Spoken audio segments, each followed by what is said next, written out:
Oh, sorry about that. Hello. Welcome back. It seems as we are on the final hour of Christmas Day. Now, with the last moments coming to an end this year, I hope you all have a Merry New Year.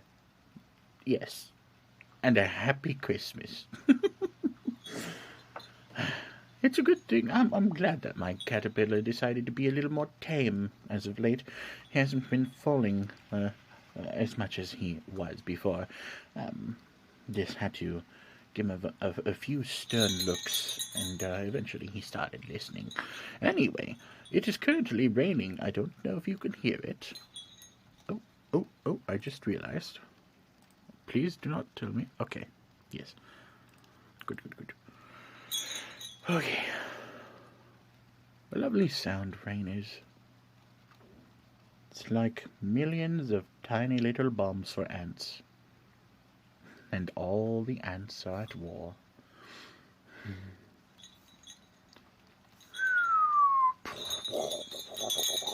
No! Anthony, don't die! No, Antonio!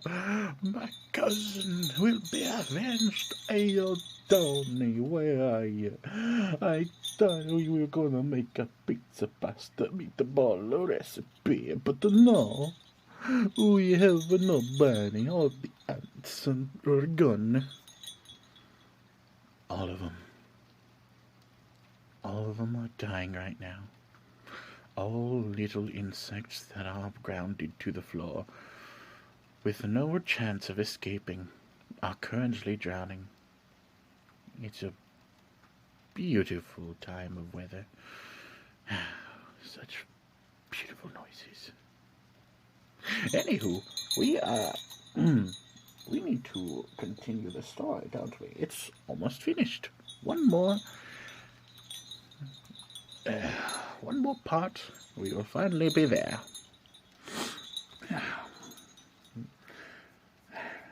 Wish this thing wasn't so ticklish.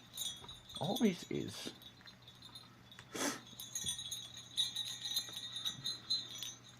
It's always tickling the tip of my nose.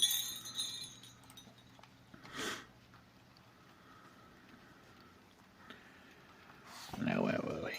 The fourth quarter. Yes.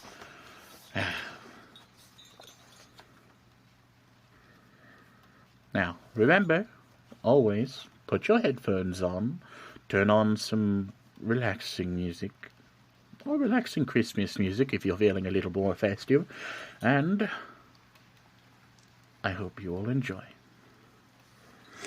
The fourth quarter. Some new remembrance of the ghostly figures and the bells, some faint impression of the ringing of the chimes, some giddy consciousness of having seen the swarm of phantoms produced and reproduced until the recollection of them lost itself in the confusion of their numbers. Some hurried knowledge, how conveyed to him he knew not, that more years had passed, and Trotty, with the spirit of the child attending him, stood looking on at mortal company.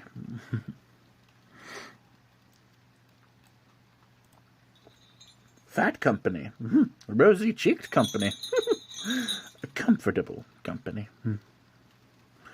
They were but two, but they were red enough for 10. They sat before a bright fire, with a small low table between them, and unless the fragrance of hot tea and muffins lingered longer in that room than in most others, the table had seen service very lately. But all the cups and saucers being cleaned, and in their proper places in the corner cupboard, and the brass toasting fork hanging in its usual nook, and spreading its 4 idle fingers out as if it was wanted to measure for a glove, there remained no other visible tokens of the meal just finished, than such as purred and washed their whiskers in the person of the basking cat, and glistened and the gracious, not to say the greasy, faces of her patrons. This cosy couple, married evidently, had made a fair division of the fire between them, and sat looking at the glowing sparks that dropped into the grate, now nodding off into a doze, now waking up again, when some hot fragrant, larger than the rest, came rattling down, as if the fire were coming with it. It was in no danger of sudden extinction, however, for it gleamed not only in the little room, and on the panes of window glass in the door, and on the curtain half drawn across them, but in the little shop beyond. A little shop, quite crammed and choked with the abundance of its stock. A perfectly voracious little shop, with a maw as accommodating and full as any shark's. Cheese, butter, firewood, I do love cheese, soap, pickles, matches, bacon, table beer, peg tops, sweetmeats, boys' kites, bird seed, cold ham, birch brooms, hearthstones, salt, vinegar, blacking, red herrings, stationery, lard, mushroom ketchup, stay lace, loaves of bread, shuttlecocks, eggs, and slate pencil. Everything was fish that came to the net of this greedy little shop, and all articles were in its net. How many other kinds of petty merchandise were there? It would be difficult to say, but balls of pack-thread, ropes of onion, pounds of candles, cabbage nets and brushes, hung in bunches from the ceiling, like extraordinary fruit, while various odd canisters emitting aromatic smells established the veracity of the inscription over the outer door, which informed the public that the keeper of this little shop was a licensed dealer in tea, coffee, tobacco, pepper, and snuff. Glancing at such of these articles as were visible in the shining of the blaze, and the less cheerful radiance of two smoky lamps which burned out but dimly, in the shop itself, as though its plethora sat heavy on their lungs, and glancing then at one of the two faces by the parlour fire, Trotty had small difficulty in recognizing in the stout old lady Mrs. Chickenstalker, always inclined to corpulency, even in the days when he had known her as established in the general line, and having a small balance against him in her books.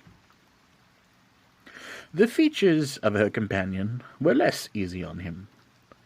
The great broad chin, with creases in it large enough to hide a finger in, the astonished eyes that seemed to expostulate with themselves for sinking deeper and deeper into the yielding fat of the soft face, the nose afflicted with that disordered action of its functions which is generally termed the snuffles. Speaking of snuffles, oh dear. The short, thick throat and labouring chest, with other beauties of the like description, though calculated to impress the memory. Trotty could at first allot to nobody he had never known, and yet he had some recollection of them too. At length, in Mrs. Chickenstalker's partner, in the general line, and in the crooked and eccentric line of life, he recognized the former porter of Sir Joseph Bowley, an apoplectic innocent who had connected himself in Trotty's mind with Mrs. Chickenstalker years ago. Oh dear, I had to sneeze. Oh,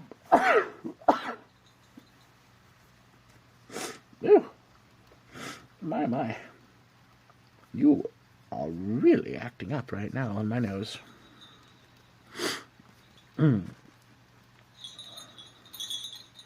An apoplectic innocent who had connected himself in Trotty's mind with Mrs. Chickenstalker years ago by giving him admission to the mansion where he had confessed his obligations to that lady, and drawn on his unlucky head such grave reproach.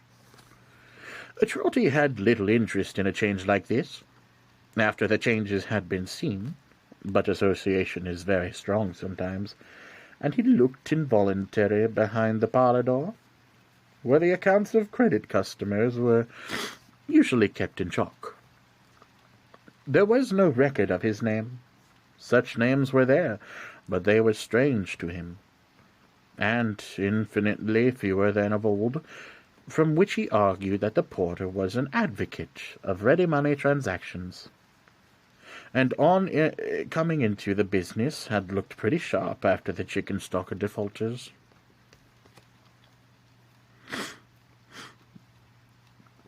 So desolate was Trotty, and so mournful for the youth and promise of his blighted child, that it was a sorrow to him even to have no place in Mrs. Chickenstalker's ledger. "What sort of night is it, Anne?" inquired the former porter of Sir Joseph Bowley, stretching out his legs before the fire, and rubbing as much of them as his short arms could reach, with an air that added, Here I am if it's bad, and I don't want to go out if it's good."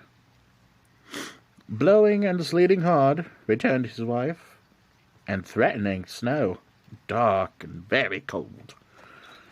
"I'm glad to think we had muffins," said the former porter, in the tone of one who had set his conscience at rest. "It's a sort of night that's meant for muffins. Likewise crumpets. Also Sally Lunns."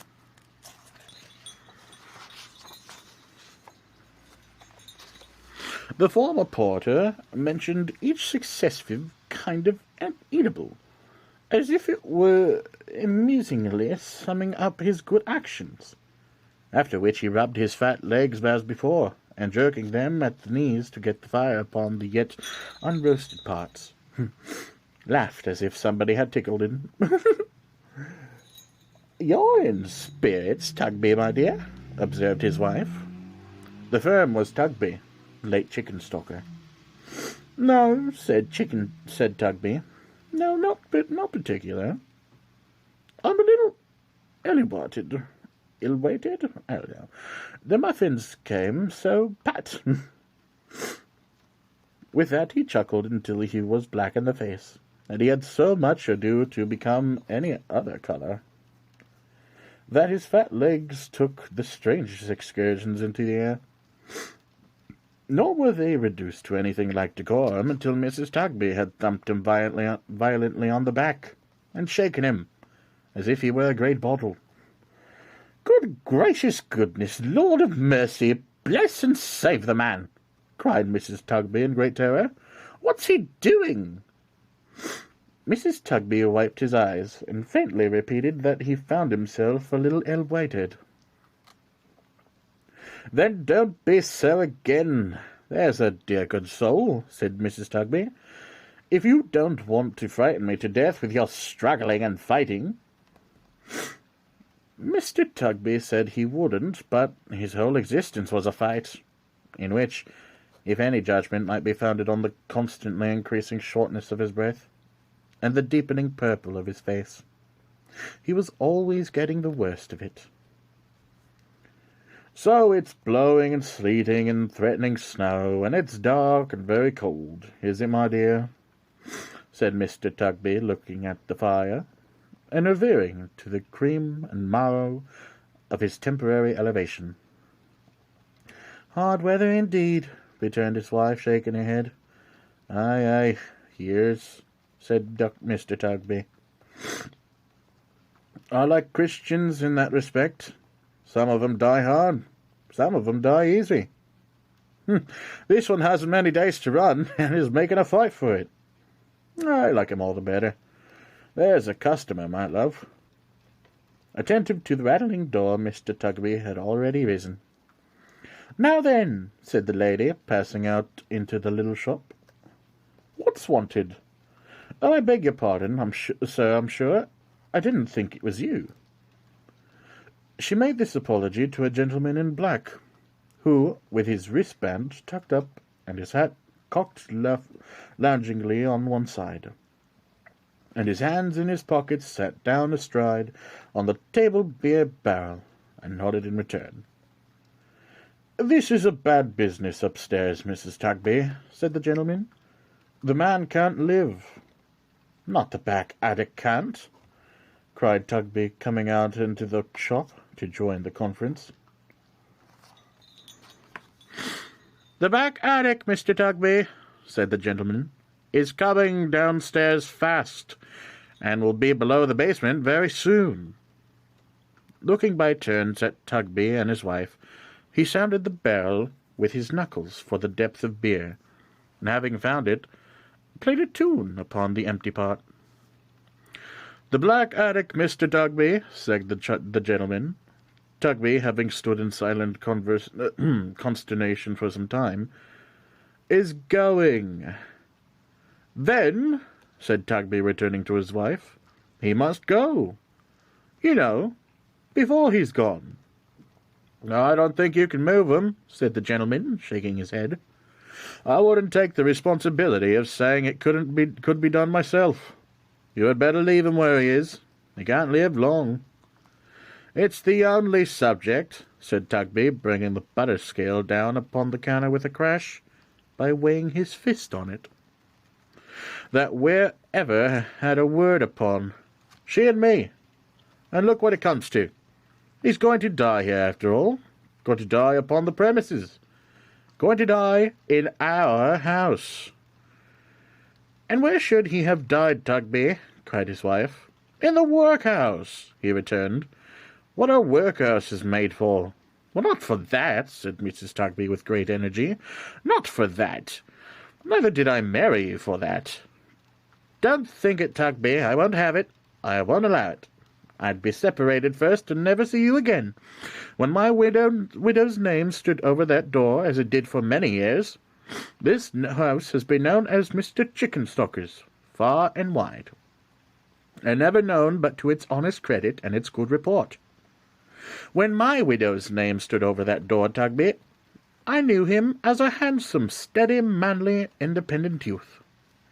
I knew her as the sweetest-looking, sweetest-tempered a girl eyes ever saw. I knew her father, poor old creature. He fell down from the steeple walking in his sleep and killed himself. For the simplest, hardest-working, childest-hearted man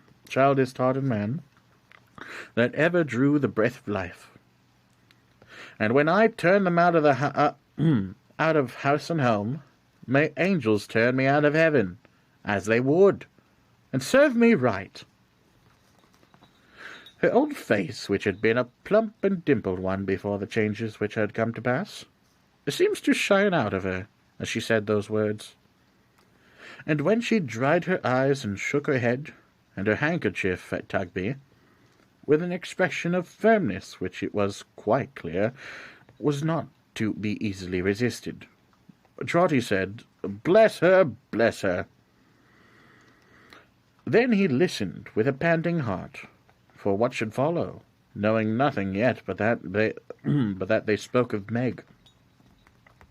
If Tugby had been a little elevated in the parlour, he more than balanced that account by being not a little depressed in the shop, where he now stood, staring at his wife without attempting a reply, secretly conveying, however, either in a fit of abstraction or as a precautionary measure, all the money from the till into his own pockets as he looked at her.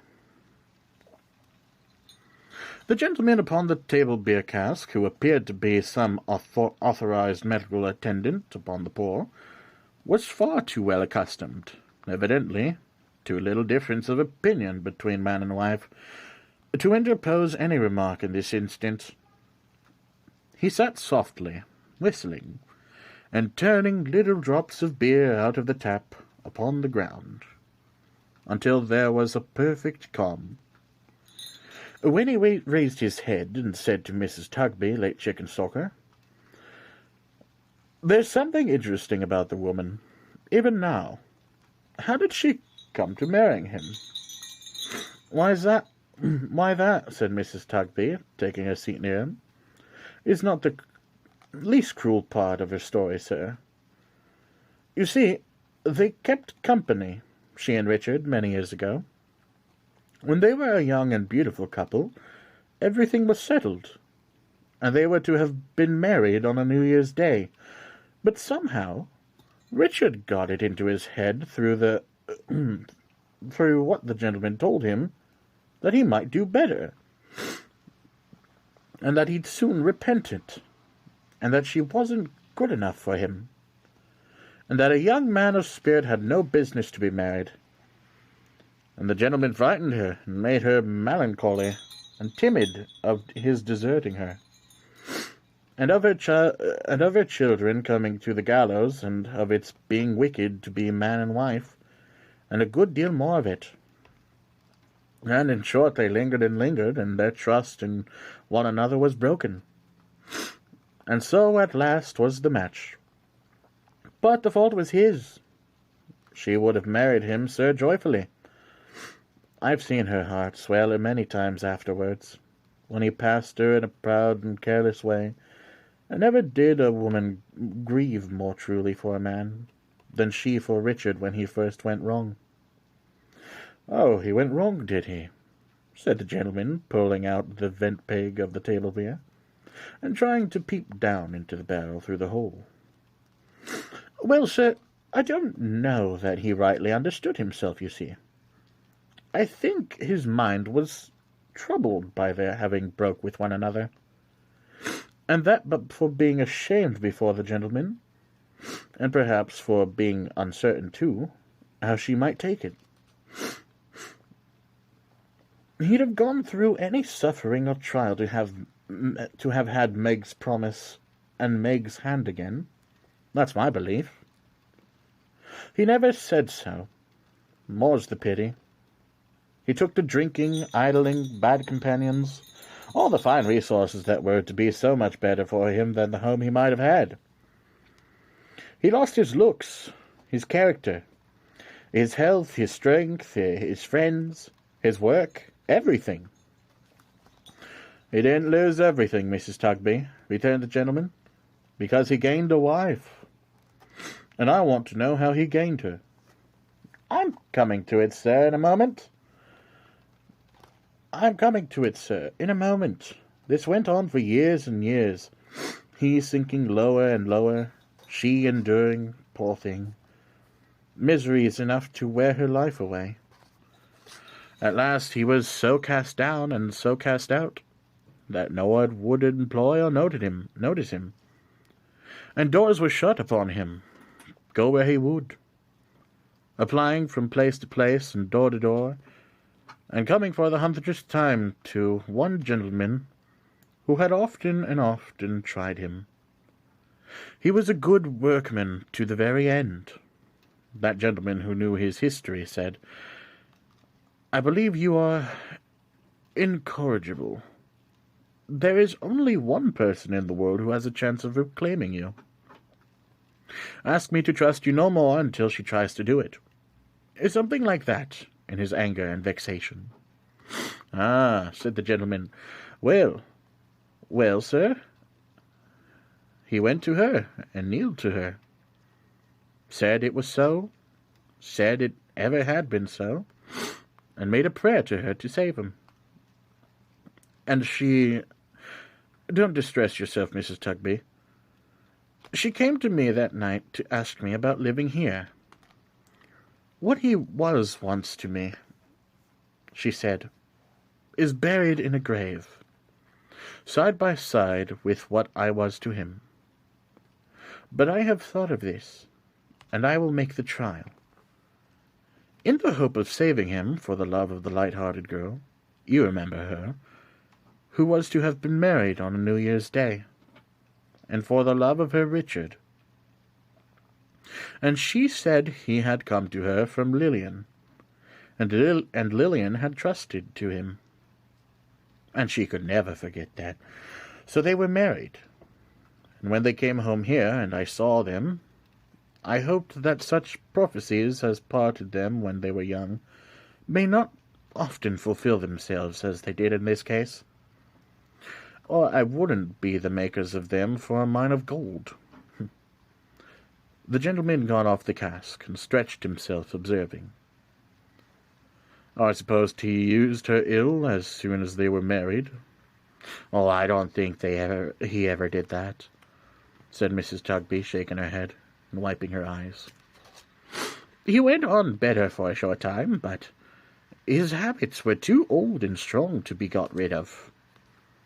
He soon fell back a little, and was falling back fast, when his illness came so strong upon him.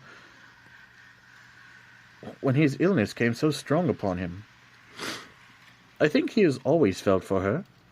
I'm sure he has. I have seen him, in his crying fits and tremblings, try to kiss her hand, and I have heard him call her Meg, and say it was her 19th birthday. There he has been lying now, these weeks and months. Between him and her baby, she has not been able to do her old work, and by not being able to be regular, she has lost it, even if she could have done it. How they have lived, I hardly know. I know, muttered Mr. Tugby, looking at the till and round the shop, and at his wife, and rolling his head with immense intelligence, like fighting cocks. He was interrupted by a cry, a sound of lamentation from the upper story of the house. The gentleman moved hurriedly to the door. "My friend," he said, looking back, "you needn't discuss whether he shall be removed or not. He has spared you that trouble, I believe." Saying so, he ran upstairs, followed by Mrs. Tugby, while Mr. Tugby panted and grumbled after them at leisure, being rendered more than commonly short-winded by the weight of the trill, in which there had been an inconvenient quantity of copper. Trotty, with the child beside him, floated up the staircase like mere air. "Follow her! Follow her! Follow her!" He heard the ghostly voices in the bells repeat their words as he ascended. "Learn it from the creature dearest to your heart." It was over. It was over, and this was she, her father's pride and joy. This haggard, wretched woman weeping by the bed, if it deserved that name, and pressing to her breast, and hanging down her head upon an infant. Who can tell how spare and how sickly, and how poor an infant? Who can tell how dear? "Thank God," said Trotty, holding up his folded hands. "Oh, God be thanked. She loves her child." The gentleman, not otherwise hard-hearted or indifferent to such scenes than that he saw them that every day, and knew that they were figures of no moment in the filer sums, mere scratches in the workings of these calculations, laid his hand upon the heart that beat no more, and listened for the breath, and said, "His pain is over. It's better as it is." Mrs. Tugby tried to comfort her with kindness. Mr. Tugby tried philosophy. "Come, come," he said with his hands in his pockets. "You mustn't give way. You know, that won't do. You must fight up. What would have become of me if I had given way when I was a porter?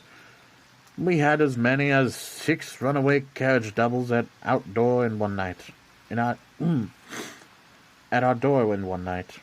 But I fell back upon my strength of mind and didn't open it." Again, Trotty heard the voices saying, "Follow her." He turned towards his guide and saw it rising from him, passing through the air. "Follow her," it said. and vanished. He hovered around her, sat down at her feet, looked up into her face for one trace of her old self, and listened for one note of her old pleasant voice. He flitted round the child, so wan, so prematurely old, so dreadful in its gravity, so plaintive in its feeble, mournful, miserable wail. He almost worshipped it. He clung to it as her only safeguard, as the last unbroken link that bound her to endurance. He set his father's hope and trust on the frail baby, watched her every look upon it as she held it in her arms, and cried 1,000 times, "She loves it. Thank God God be thanked she loves it." He saw the woman tend her in the night, return to her when her grudging husband was asleep, and all was still. Encourage her, shed tears with her, set nourishment before her. He saw the day come and the night again. The day, the night, the time go by. The house of death, relieved of death. The room left to herself and to the child. He heard it moan and cry.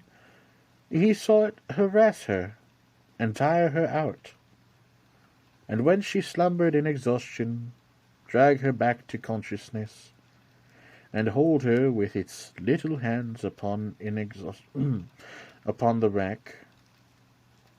But she was constant to it, gentle with it, patient with it. Patient was its loving mother in her inmost heart and soul, and had its being knitted up with hers as when she carried it unborn. All this time she was in want, languishing away in dire and pinning want. With the baby in her arms, she wandered here and there, in quest of occupation, and with its thin face lying in her lap, and looking up in hers, did any work for any wretched sum. A day and night of labour for as many farthings as there were figures on the dial. If she had quarrelled with it, if she had neglected it, if she had looked upon it with a moment's hate, if in the frenzy of an instant she had struck it, no. His comfort was, she loved it always. She told no one in her extremity, and wandered abroad in the day lest she should be questioned by her only friend. For any help she received from her hands occasioned fresh disputes between the good woman and her husband. And it was a new bitterness to the daily cause of strife and discord, where she owed so much. She loved it still. She loved it more and more. But a change fell on the aspect of her love one night. She was singing faintly to it in its sleep, and walking to and fro to hush it, when her door was softly opened, and a man looked in. "For the last time," he said, "William Fern, for the last time." He listened like a man pursued, and spoke in whispers. "Margaret, my race is nearly run. I couldn't finish it without a parting word with you, without one grateful word." "What have you done?" she asked, regarding him with terror. He looked at her, but gave no answer. After a short silence, he made a gesture with his hand, as if he set her question by, as if he brushed it aside, and said, "It's long ago, Margaret, now, but that night is as fresh in my memory as ever 'twas. We little thought, then," he added, looking around, "that we should ever meet like this. Your child, Margaret, let me have it in my arms. Let me hold your child." He put his hat upon the floor and took it, and he trembled as he took it from head to foot. "Is it a girl?" "Yes." He put his hand before its little face. "See how weak I'm grown, Margaret, when I wanted the courage to look at it. Let her be a moment. I won't hurt her. It's long ago, but what's her name?"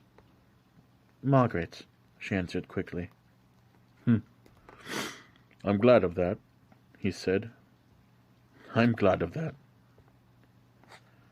He seemed to breathe more freely, and after pausing for an instant, took away his hand and looked upon the infant's face, but covered it again immediately. "Margaret," he said, and gave her back the child. "It's Lillian's." "Lillian's?" "I held the same face in my arms when Lillian's mother died and left her."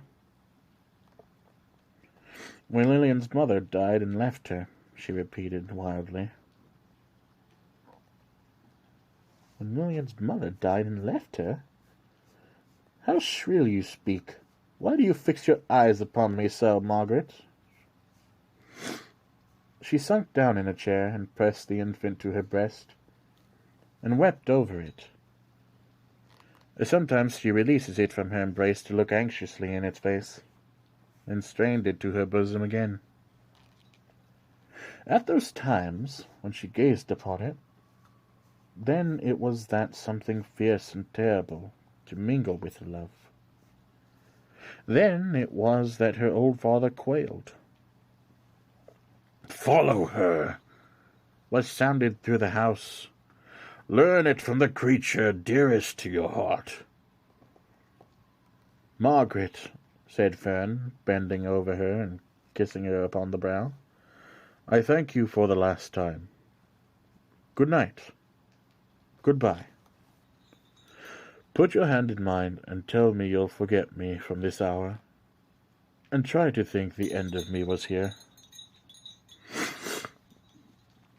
"What have you done?" she asked again. "There'll be a fire tonight," he said, removing from her. "There'll be fires this winter time, to light the dark nights. East, west, north, south. When you see the distant sky red, they'll be blazing. When you see the distant sky red, think of me no more. Or if you do, remember what a hell was lighted up inside me, and think you see its flames reflected in the clouds. Good night. Goodbye." She called to him, but he was gone. She sat down stupefied until her infant roused her to a sense of hunger, cold, and darkness. She paced the room with it the livelong night, hushing it and soothing it. She said at intervals, like Lillian, when her mother died and left her, "Why was her step so quick, her eye so wild, her love so fierce and terrible?" whenever she repeated those words. "But it is love," said Trotty. "It is love. She'll never cease to love it. My poor Meg." She dressed the child next morning with unusual care. Ah, vain expenditure of care upon such squalid robes! And once more tried to find some means of life. It was the last day of the old year. She tried till night and never broke her fast. She tried in vain. She mingled with an abject crowd who tarried in the snow, until it pleased some officer appointed to dispense the public charity, the lawful charity, not that once approached upon by amount. to call them in and question them, and say to this one, "Go to such a place," to that one, "Come next week to make a football of another wretch," and pass him here and there from hand to hand, from house to house, until he wearied and lay down to die, or started up and robbed, and so became a higher sort of criminal, whose claims allowed of no delay. Here too she failed. She loved her child, and wished to have it lying on her breast, and that was quite enough. It was night, a bleak, dark, cutting night, when, pressing the child close to her for warmth, she arrived outside the house she called her home. She was so faint and giddy that she saw no one standing in the doorway until she was close upon it, and about to enter. Then she recognized the master of the house, who had so disposed himself with his person, it was not difficult, as to fill up the whole entryway. "Oh," she said softly, "you have come back." She looked at the child and shook her head.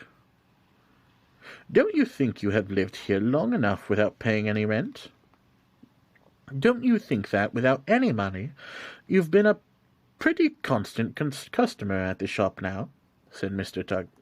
Tugby. She repeated the same mute appeal. "Suppose you try and deal somewhere else," he said, "and suppose you provide yourself with another lodging. Come, don't you think you could manage it?" She said in a low voice that it was very late. "Tomorrow." "Now I see what you want," said Tugby, "and what you mean. You know, there are two parties in this house about you, and you delight in setting 'em by the ears. I don't want any quarrels. I'm speaking softly to avoid a quarrel, but if you don't go away, I'll speak out loud, and you shall cause words high enough to please you. But you shan't come in. That I am determined." She put her hair back with her hand and looked in a sudden manner at the sky, and the dark, lowering distance. "This is the last night of an old year, and I won't carry ill blood and quarrellings and disturbances into a new one, to please you nor anybody else," said Tugby, who was quite a retail friend and father. "I wonder you aren't ashamed of yourself, to carry such practices into a new year, if you haven't any business in the world, but to be always giving way, and always making disturbances between man and wife. You'd be better out of it. Go along with you." "Follow her to desperation." Again the old man heard the voices. Looking up, he saw the figures hovering in the air, and pointed where she went, down the dark street. "She loves it," he exclaimed, in agonizing entreaty for her. "Chimes, she loves it still." "Follow her." The shadow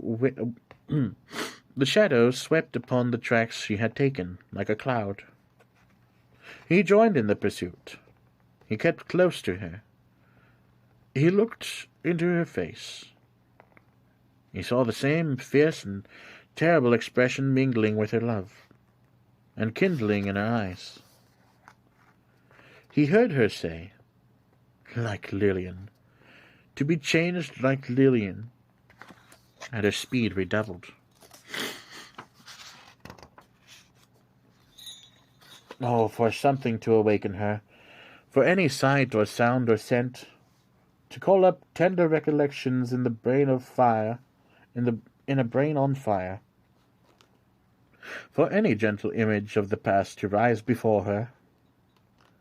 "I was her father, I was her father," cried the old man, stretching out his hands to the dark shadows flying on above. "Have mercy on her, and on me. Where does she go? Turn her back. I was her father.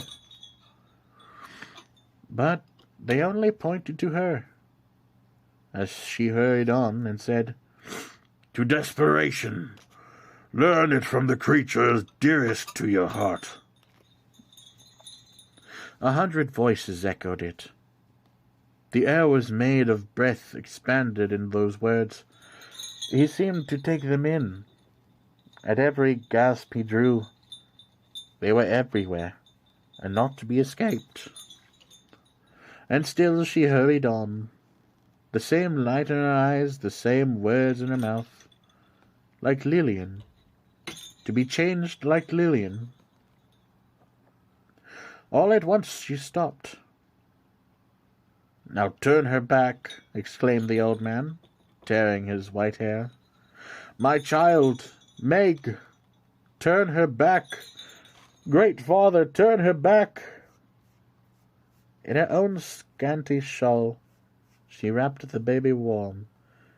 With her fevered hands, she smoothed its limbs, composed its face, arranged its mean attire.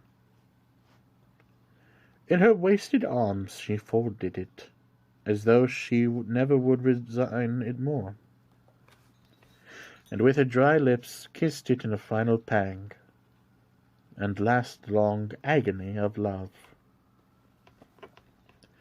Putting its tiny hand up to her neck and holding it there, within her dress, next to her distracted heart, she set its sleeping face against her, closely, steadily, against her, and sped onward to the river.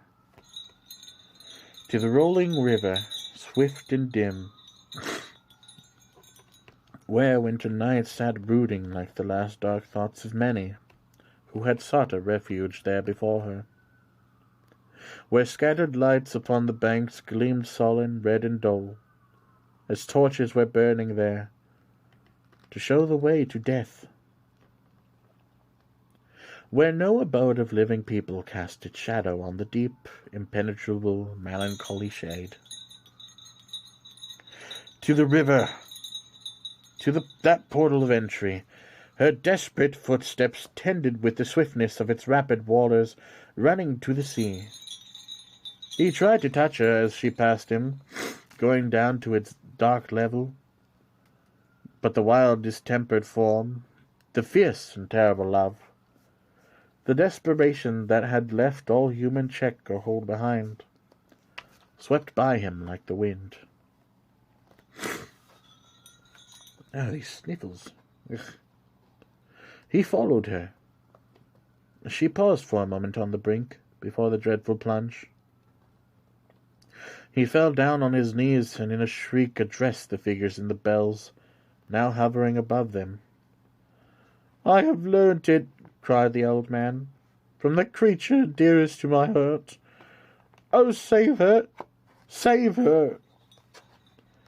He could wind his fingers in a dress. Could hold it. As the words escaped his lips, he felt his sense of touch return, and knew that he detained her. The figures looked down steadfastly upon him. "I have learned it," cried the old man.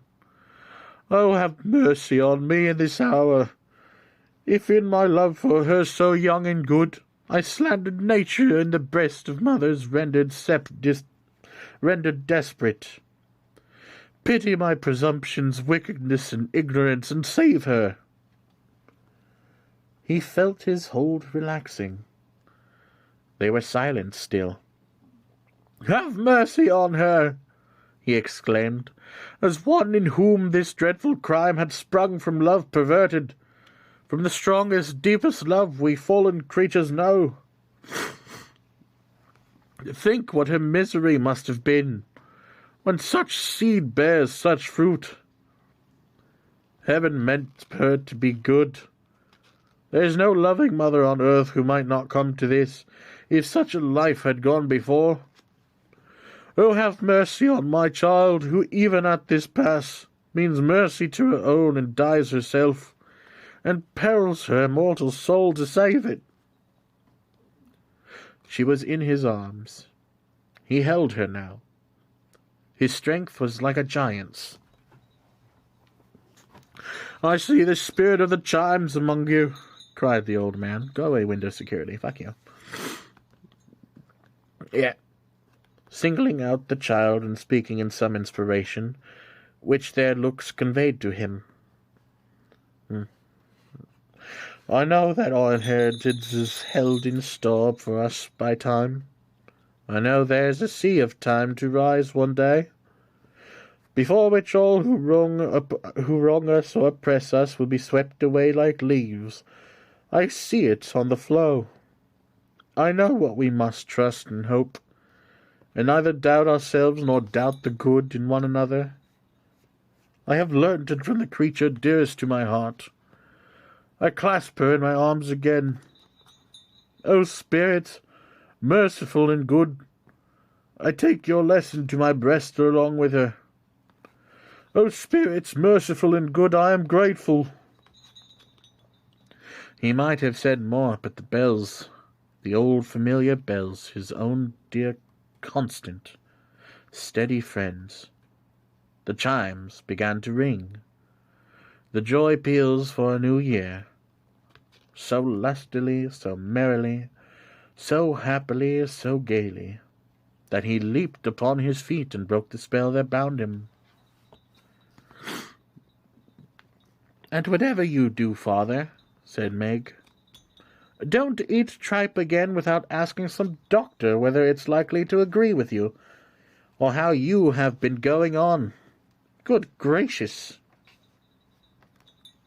She was working with her needle at the little table by the fire, dressing her simple gown with ribbons for her wedding, so quietly happy, so blooming and youthful, and so full of promise, that he uttered a great cry as if it were an angel in his house, then flew to clasp her in his arms. But he caught his feet in the newspaper, which had fallen on the hearth, and somebody came rushing in between them. "No!" cried the voice of this same somebody. A generous and jolly voice it was. "Not even you! Not even you! The first kiss of Meg in the new year is mine! Mine! I have been waiting outside the house this hour to hear the bell and claim it. Meg, my precious prize, a happy year, a life of happy years, my darling wife." And Richard smothered her with kisses. You never in all your life saw anything like Trotty after this. I don't care where you have lived, or what you have seen. You never in all your life saw anything at all approaching him. He sat down in his chair and beat his knees and cried. He sat down and laughed and cried together. He sat down on his chair and beat his knees and laughed and cried together. He got out of his chair and hugged Meg. He got out of his chair and hugged Richard. He got out of his chair and hugged them both at once. And he kept running up to Meg and squeezing her fresh face between his hands and kissing it, before going from her backwards not to lose sight of it, and running up again like a figure in a magic lantern. And whatever he did, he was constantly sitting himself down in his chair, and never stopping in it for a single moment, being, that's the truth, besides himself with joy. "And tomorrow, your wedding's day, my pet," cried Trotty. "Your real happy wedding day." "Today!" cried Richard, shaking hands with him. "Today the chimes are ringing in the new year. Hear them!" They were ringing. Bless their sturdy hearts, they were ringing. Great bells as they were, melodious, deep-mouthed, noble bells, cast in no common metal, made by no common founder. When had they ever chimed like that before? "But today, my pet," said Trotty, "you and Richard have some words today." "Because he's such a bad fellow, father," said Meg. "Aren't you, Richard? Such a headstrong, violent man." he'd have no more of speaking his mind to that grey alderman and putting him down, I don't know where. Then he would have... Kissing Meg, suggested Richard. Doing it too. Not a bit more, said Meg. But I wouldn't let him, father. Where would have been the use? Richard, my boy, cried Trotty, you was turned up trumps originally, and trumps you must be, till you die. But you were crying by the fire tonight, my pet, when I came home. Why did you cry by the fire? I was thinking of the years we've passed together, father. Only that, and thinking that you might miss me and be lonely. Trotty was backing off to that extraordinary chair again, when the child, who had been awakened by the noise, came running in half-dressed. "Why, here she is," cried Trotty, catching her up. "Here's little Lilian. Here we are, and here we go. Oh, here we are, and here we go again. And here we are, and here we go, and Uncle Will, too," stopping in his trot to greet him heartily. "Oh, Uncle Will, the vision that I've had tonight through lodging you. Oh, Uncle Will, the obligations that you've laid me under by your coming, my good friend." Before Will Fern could make the least reply, a band of music burst into the room, attended by a lot of neighbours, screaming, "A Happy New Year, Meg! A happy wedding! Many of 'em!" and other fragmentary good wishes of that sort.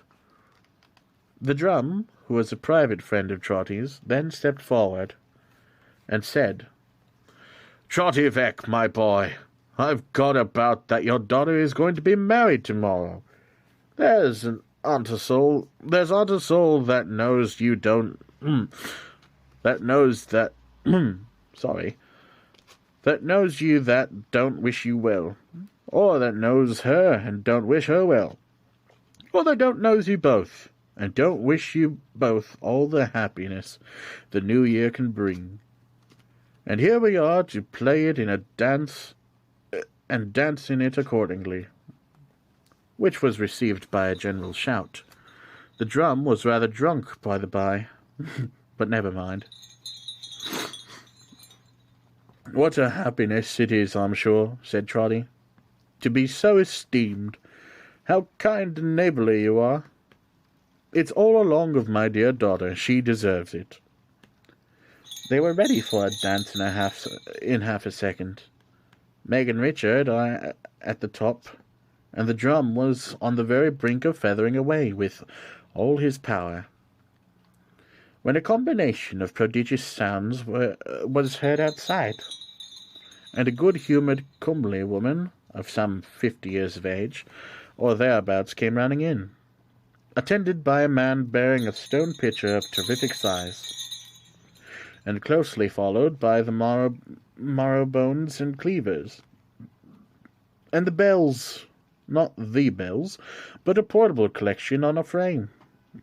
Trotty said, "It's Mrs. Chickenstalker," and sat down and beat his knees again. "Married and not tell me, Mag?" cried the good woman. "Never! I couldn't rest on the night of the old year without coming to wish you joy. I couldn't have done it, Mag, nor if I have been bedridden. So, here I am, and it's New Year's Eve, and that eve of your wedding too, my dear. I had a little flip made, and brought it with me." Mrs. Chickenstalker's notion of a little flip did honour to her characters. The pitcher steamed and smoked and reeked like a volcano, and the man who had carried it was faint. "Mrs. Tugby," said Trotty, who had been going round and round her in an ecstasy. "I should say, Chickenstalker, bless your heart and soul, a happy New Year, and many of them, Mrs. Tugby," said Trotty when he saluted her. "I should say, Chickenstalker, this is William Fern and Lilian." The worthy dame, to his surprise, turned very pale and very red. "Not Lilian Fern, whose mother died in Dorsetshire," said she. Her uncle answered, "Yes," and meeting hastily, they exchanged some hurried words together, of which the upshot was that Mrs. Chickenstalker shook him by both hands, saluted Trotty on his cheek again of her own free will, and took the child to her capacious breast.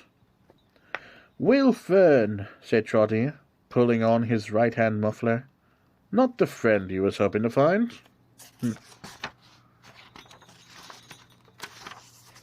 "Aye," returned Will, putting a hand on each of Trotty's shoulders, "and like to prove a most as good a friend, if that can be, as one I've found." "Oh," said Trotty, "please to play up there. Will you have the goodness?" To the music of the band and the bells, the marrow-bones and cleavers, all at once, and while the chimes were yet in lusty operation out of doors, my bad, Trotty, making Meg and Richard's second couple, led off Mrs. Chickenstalker down the dance, and danced it in a step unknown before or since, founded on his own peculiar trot. Had Trotty dreamed, or his joys and sorrows and the actors in them, but a dream himself a dream? The teller of this tale, a dreamer, waking by now, if it be so, O listener, dear to him in all his visions, try to bear in mind the stern realities from which these shadows come, and in your sphere none is too wide and none too limited for such an end. Endeavors to correct, improve, and soften them. So may the new year be a happy one to you, happy to many more whose happiness depends on you. So may each year be happier than the last, and not the meanest of our brethren or sisterhood debarred their rightful share in what our great Creator formed then to enjoy.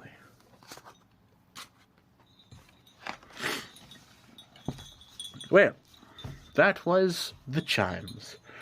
I do hope you all enjoyed the whole story, if you stuck around that long, which is quite commendable of you, if I do say so myself, especially with all of my sniffling and the caterpillar acting up all the time, always rustling about in my nose.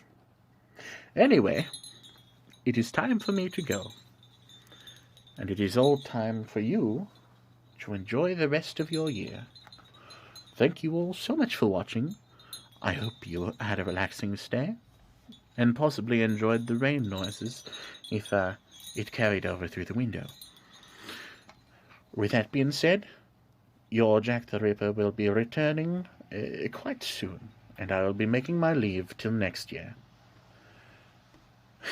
Merry Xmas, Jack. Thanks for the story. Anytime, kid. Next year, I mean. Anyway, have a good day, and I hope you had a Merry Christmas. Goodbye.